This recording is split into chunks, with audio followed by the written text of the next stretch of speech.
Pozdravljeni, ime mi je Tamara. Stara sem 23 let in sem študentka. V Slovenijo sem prišla študirati arhitekturo.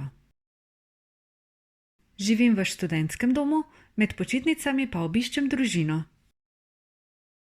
Moji starši in brat živijo v Srbiji, zato jih ne vidim zelo pogosto. Kadar imam čas, jih pokličem po telefonu. Med vikendi grem rada v hribe ali pa s prijatelji na kakšen koncert. Znam tudi igrati kitaro, ampak odkar študiram, nimam več veliko časa za igranje.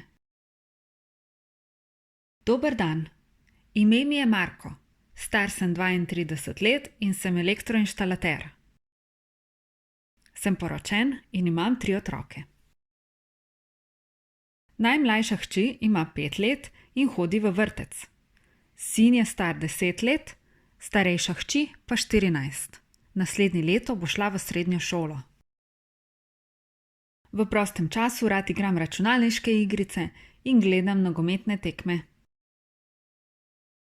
Tudi sin rad s prijatelji igra igrice. Starejša hči pa trenira odbojko.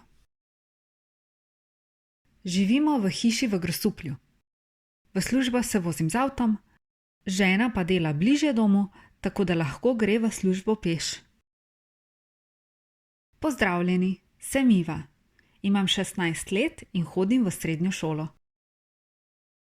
Moja mama dela v trgovini, moj oče je zidar in imam tudi mlajšega brata, ki še hodi v osnovno šolo. V Sloveniji živijo tudi moja teta, bratranec in sestrična. Sestrična je 1 leto starejša od mene, zato si vsak dan piševa in greva večkrat tudi skupaj po nakupih. Želim si postati frizerka in imeti svoj salon.